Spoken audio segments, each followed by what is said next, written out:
Keyinki суроо, жаман адатты токтотуучу дуаны айтып жибериңизчи сураныч. Жаман адатты эман түрү болушу мүмкүн, ар кандай болушу мүмкүн.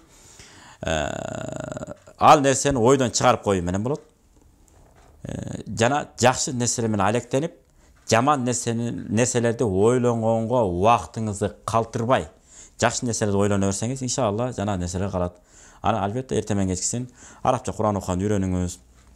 Жакшы адамдар менен баарлашыңыз, жакшы нерселерди ойлоңуз, жакшы нерсени оозуңуздан чыгарыңыз, жакшы нерселерди ойлоно бериңиз.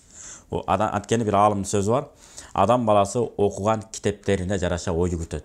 Аз китеп окуган адам аз ой жүгүртөт, көп китеп окуган адам кенен ой жүгүртөт.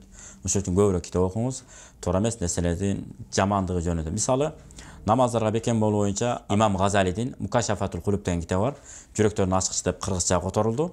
Ошол китептен окусаңыз болот. Намаз иштаган күнөөлөрү кандай, туура эмес иштердин күнөөлөрү канчалык болот, бүт негиздер менен жазган. Ошол китептерди окуңуз. Кудай буйруса, бекемдикке, тазалыкка иншалла жакшы бекем болуп каласыз. Анткени Алла Таала Куранда да айткан, Алла Таала ушундай бир эркек пенделерин жакшы көрөт. Ал эркек пенделер кандай? Юхиббуна жакшы көрөт, ан ятатахару.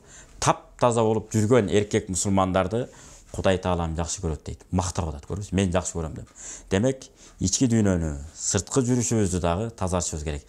Ошондой эле ислам аалымдарынан бирөө айтат, биз карыялар чыкып, баалуу кийимдерди кийип алып турсак, жаштарыбыз бүжүрөп, начар кийинип турган болсо, биз ошондон Кудайдан уялабыз деген экен. Анысары ар ким өзүнө жараша сырт жагында, ички дүйнөсүн дагы экөөнү тең жакшыртып, кооздоп, тазалап алып жүргөн болсо, иншалла жакшы болот.